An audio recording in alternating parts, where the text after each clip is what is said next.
Le 7 juillet 2017, 122 États de la communauté internationale ont adopté un traité qui interdit la possession, la fabrication, la production et évidemment l'usage des armes nucléaires.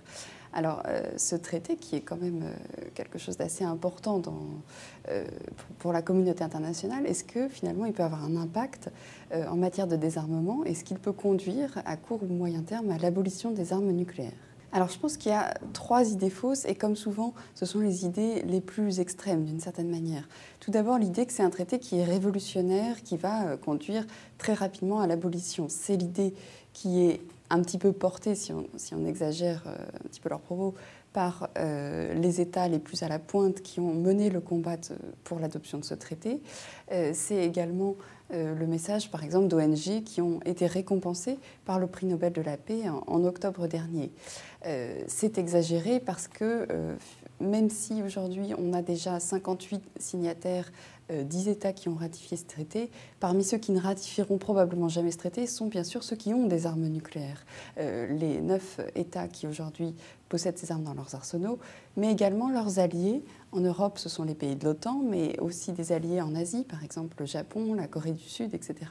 Donc on voit que malgré une grande mobilisation de la communauté internationale, finalement, les États concernés refusent de participer à ce mouvement. Donc on ne peut pas espérer une dynamique immédiate à ce sujet. L'autre idée fausse qu'on entend du coup plutôt chez les États dotés, c'est que ce traité ne sert à rien et qu'il est vraiment complètement inutile, anachronique, enfin absurde aux yeux de la réalité que l'on vit. Je pense que c'est exagéré également. D'abord, il manifeste quand même une certaine fronde des États qui n'ont pas d'armes nucléaires et qui se mobilisent pour dire qu'ils ne supportent plus que leur sécurité soit guidée, soit définie par les politiques, les doctrines de 9 États seulement, finalement. Et donc, il y a une forme d'injustice un petit peu insupportable dans ce risque que font peser 9 États sur la sécurité des autres. Ceci étant d'autant plus vrai que quand le traité a été signé en 2017, on était au cœur de la crise des échanges verbaux entre Corée du Nord et États-Unis. Et donc, le risque de guerre nucléaire, il n'était pas si abracadabrant que cela. L'autre signal, selon moi, c'est que les ONG peuvent modeler dans une certaine mesure l'agenda, les normes qui émergent sur la scène internationale, et donc il ne faut pas forcément complètement les négliger. La dernière idée fausse, c'est celle qui a un petit peu sous-tendu toute cette dynamique qui a conduit à l'adoption du traité, c'est celle que le désarmement aujourd'hui, tel qu'on l'a pu connaître à la fin de la guerre froide, est complètement bloqué, ne marche plus, et qu'il faut donc quelque chose de complètement neuf, en l'espèce l'adoption d'une nouvelle norme, pour parvenir à de nouveaux progrès. Là, je pense que c'est également exagéré parce qu'on a vu des réductions massives depuis la fin de la guerre froide des arsenaux nucléaires. On avait atteint des maximums autour de 60 000 ogives nucléaires sur la planète. Aujourd'hui, on en a à peu près 6 fois moins. Un pays comme la France a diminué d'environ 500 à 300 ses têtes nucléaires. Donc il y a eu des diminutions. On a, dans 8 États sur 9, adopté des moratoires ou même signé des traités d'interdiction des essais nucléaires. Pour un certain nombre de pays, on ne produit plus de matière fissile, donc on ne peut plus augmenter le volume de manière massive. Donc il y a eu des progrès. Il est un peu en trompe-l'œil parce que d'abord, il y a des pays qui continuent d'augmenter leur stock d'armes, la Chine, l'Inde, le Pakistan. Les autres modernisent leurs armes, donc il y a quand même au niveau quantitatif des améliorations qualitatives, des améliorations qui sont évidentes, mais néanmoins, le processus de désarmement par réduction progressive, il a quand même fonctionné, il a permis de largement diminuer les stocks par rapport à ce qu'on avait atteint.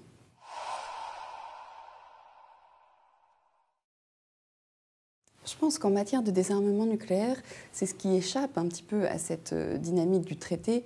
Il faut retenir une chose, c'est qu'il ne peut pas y avoir de désarmement si les conditions de sécurité ne le permettent pas.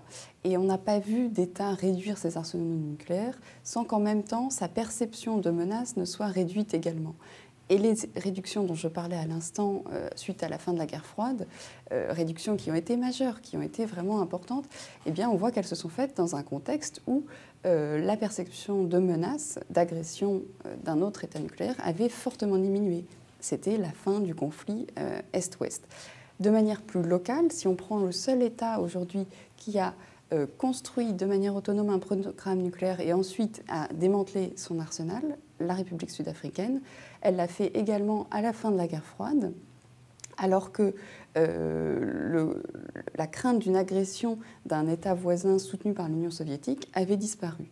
Alors évidemment, pour le cas de l'Afrique du Sud, c'est un cas un petit peu particulier puisqu'il y avait aussi une dynamique interne très importante, mais l'aspect sécuritaire, il joue, il est primordial, et c'est impossible, je pense aujourd'hui, d'imaginer un désarmement de sur l'ensemble de la planète sans que certains conflits soient résolus.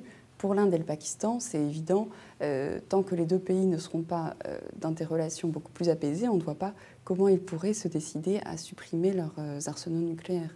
La même chose pour Israël, la même chose bien sûr pour les 9 pays qui aujourd'hui s'appuient sur la dissuasion. Donc je pense que ça c'est l'idée principale qu'on doit retenir, c'est que l'arme nucléaire est tellement importante dans les doctrines de sécurité des États que tant que la perception des menaces ne diminue pas, c'est difficile d'envisager des réductions et a fortiori la destruction d'un arsenal nucléaire.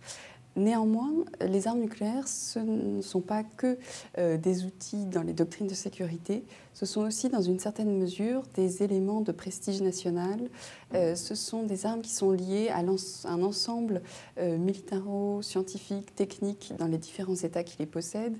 Elles jouent un rôle souvent important dans les politiques internes et donc je pense qu'il serait un petit peu trop ambitieux de penser que seulement améliorer la sécurité d'un pays va permettre automatiquement d'amener une politique de désarmement nucléaire. On l'a vu d'ailleurs juste après la guerre froide, on a eu des réductions, on n'a pas eu d'abolition dans aucun des pays, à part l'Afrique du Sud, mais encore une fois, dans des conditions qui sont très particulières. Et aujourd'hui, quand on lit les différents écrits, les différentes doctrines que peuvent produire des pays comme la France, le Royaume-Uni, on voit souvent l'idée que les armes, cette capacité doit être maintenue pour les risques actuels, mais aussi des risques futurs qu'on doit anticiper. Et donc, cet élément, ça nous invite à penser que améliorer la sécurité est essentiel, mais pas suffisant nécessairement pour un processus de désarmement. Pour cela, il faut sans doute une dynamique collective qui aujourd'hui peine à émerger, mais en tout cas quelque chose de très fort, un engagement politique, moral très fort.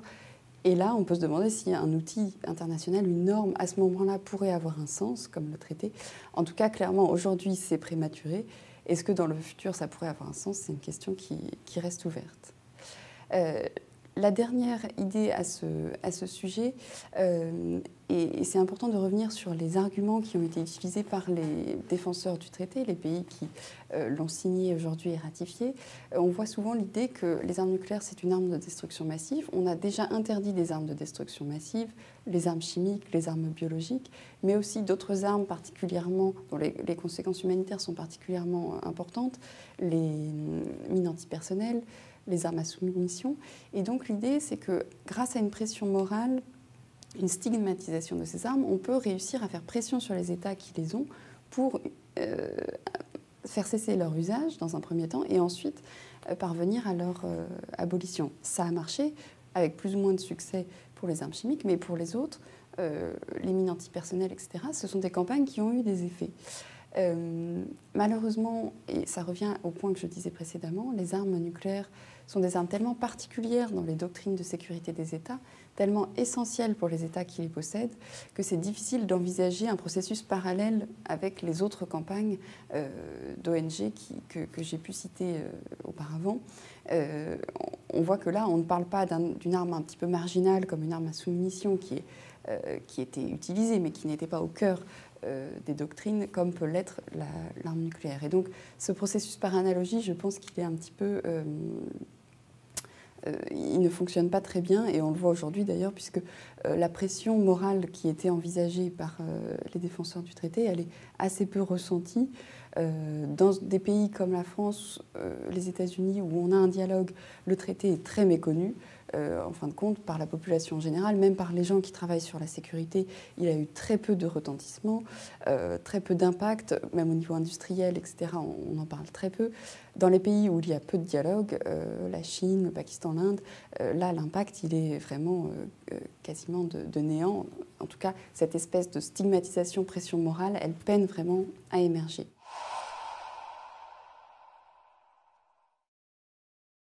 Alors je pense qu'il y a 3 signaux de nature très différente qu'on pourra éventuellement suivre, sachant que c'est encore des choses qui sont très peu visibles à l'heure actuelle, donc on peut se demander en fait si ça va émerger. La première chose, c'est justement cette pression morale. Est-ce qu'elle va finir par se renforcer? Pour l'instant, on l'a très peu vu, mais il y a des pays où la question est un petit peu plus pertinente que d'autres, parce que certains des pays qui utilisent la dissuasion nucléaire pour leur sécurité ont aussi des opinions publiques très antinucléaires. Je pense par exemple à l'Allemagne, où traditionnellement on a eu des campagnes assez fortes contre le nucléaire en général, d'ailleurs civil et militaire. Alors aujourd'hui, le gouvernement allemand a très clairement rejeté le traité, estimé qu'il n'allait pas dans les intérêts de sécurité de son pays. On pourrait imaginer que des changements de coalition politique, des acteurs jouent justement sur cette opinion publique assez clairement anti-nucléaire pour changer de politique. Pour l'instant, ça n'a jamais eu lieu. Est-ce que le traité parviendrait à avoir cet infléchissement politique? C'est très douteux à l'heure actuelle, mais c'est quelque chose qu'on pourra suivre avec attention. Je le dis pour l'Allemagne, mais ça peut valoir également pour le Japon, pour un certain nombre de pays où il y a une sorte de vraie séparation entre la communauté politico-stratégique qui est vraiment attachée à la dissuasion élargie, donc celle des États-Unis, et puis une population qui est beaucoup plus sceptique sur les armes nucléaires de manière large. L'autre aspect, l'autre signal faible qui peut être intéressant d'observer dans les pays dotés cette fois-ci, et qui pourrait conduire à une dynamique de désarmement, même si pour l'instant ça n'a pas été le cas, c'est la question du financement. Les armes nucléaires sont des armes coûteuses, elles nécessitent régulièrement un renouvellement, donc on investit de manière assez forte pour renouveler ses capacités. Ça vient d'être le cas au Royaume-Uni, on a décidé d'acheter de nouveaux sous-marins lanceurs d'engins. Ça va être le cas très prochainement en France. On s'attend d'ici à 2025 à un doublement du budget consacré à la dissuasion nucléaire. Est-ce que les élus pourraient à un moment estimer que ce coût est disproportionné par rapport à l'avantage que cela procure? Je pense que c'est assez peu probable à ce stade, mais néanmoins ce sont des discussions qui existent, qu'on peut lire dans les différents parlements nationaux où les questions sont débattues de manière publique. Et donc on peut suivre cette discussion pour voir si elle pourrait conduire à des réductions supplémentaires, voire des suppressions des arsenaux nucléaires. La dernière piste qui me paraît, elle, également assez peu probable, mais qui en tout cas est très intéressante et très suivie par les différents États nucléaires, c'est la question juridique. En effet, aujourd'hui, on a une norme avec le traité d'interdiction, mais celui-ci s'applique uniquement pour les pays qui le ratifient. Donc aujourd'hui, ils sont 10. Si le traité vient être en vigueur, il faudra qu'il soit au moins 50. Mais en tout cas, ça ne concerne pas les pays nucléaires, par définition, qui ne vont pas le ratifier. En revanche, si il y avait une procédure juridique au niveau de la Cour internationale de justice, là, ça pourrait avoir des effets beaucoup plus globaux. Ça avait été le cas en 1996, où on avait eu justement une procédure sur la question de la licéité de l'arme nucléaire.